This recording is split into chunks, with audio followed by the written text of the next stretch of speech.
વડોદરા કોર્પોરેશનમાં હોદ્દેદારો વચ્ચે cold war ચાલી રહ્યું છે અને ત્યારે મેયર અને સ્ટેન્ડિંગ ચેરમેનની જોઈન્ટ વિઝિટને લઈને વિવાદ થયો હતો. સ્થાનિક કોર્પોરેટર અને દંડક શૈલેષ પાટીલને જાણ ન કરાતા વિવાદ સર્જાયો હતો. શૈલેષ પાટીલના સમર્થનમાં પાલિકાના ડેપ્યુટી મેયર ચિરાગ બારોટ આવ્યા હતા. તો શૈલેષ પાટીલે જણાવ્યું હતું કે વિઝિટની જાણ સ્થાનિક કોર્પોરેટરોને ન કરાતા દુઃખની વાત છે.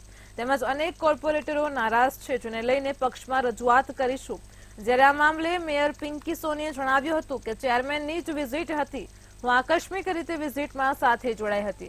તેમાં ચેરમેનની વિઝિટમાં સ્થાનિક કોર્પોરેટરોને જાણ કરવી જરૂરી નથી.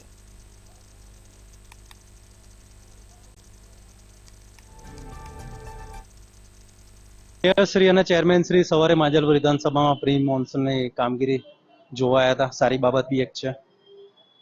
સાથે મને કોઈ ઇન્ફોર્મ કર્યું નહોતું.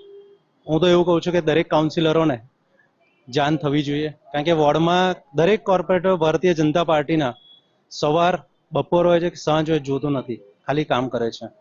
દરેક વિસ્તારમાં જઈએ ત્યારે લોકોને વોર્ડની સમસ્યા કોર્પોરેટરોને જ ખબર પડતી હોય છે. એટલે મારી એક લાગણી એવી છે આ લોકોને કહેવાનું કે ભાઈ એક જાન એક ફોન થી કોર્પોરેટરો સ્થળ પર તમારી પાસે આવી જાય છે, તો અને એ લોકોના પ્રશ્નો આપણે તાત્કાલિક સોલ્વ બી કરી શકીશું. મેયરની વિઝિટ ન હતી.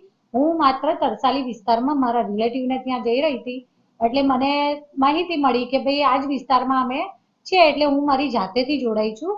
આ મેયરની વિઝિટ હતી નહીં અને સ્ટેન્ડિંગ સમિતિના ચેરમેન એ કામો ઇમ્પ્લિમેન્ટ કરવાના હોય અથવા તો જે કોર્પોરેશન દ્વારા કામો મૂકવામાં આવ્યા છે એ કામોના થોડા દિવસે રિવ્યુ વિઝિટ લેતા હોય છે. એટલે એમની જે રેગ્યુલર વિઝિટ હતી અને પ્રી મોન્સૂનની સાથે સાંકળી લીધેલું હતું એમને પ્રી મોન્સૂન કામગીરીની વિઝિટ. અને દંડકશ્રી દ્વારા થોડાક દિવસો પહેલા આ જે ખાસ છે મથિયા ખાંચરના વિસ્તારની એની વિઝિટ ઓલરેડી લેવામાં આવી છે.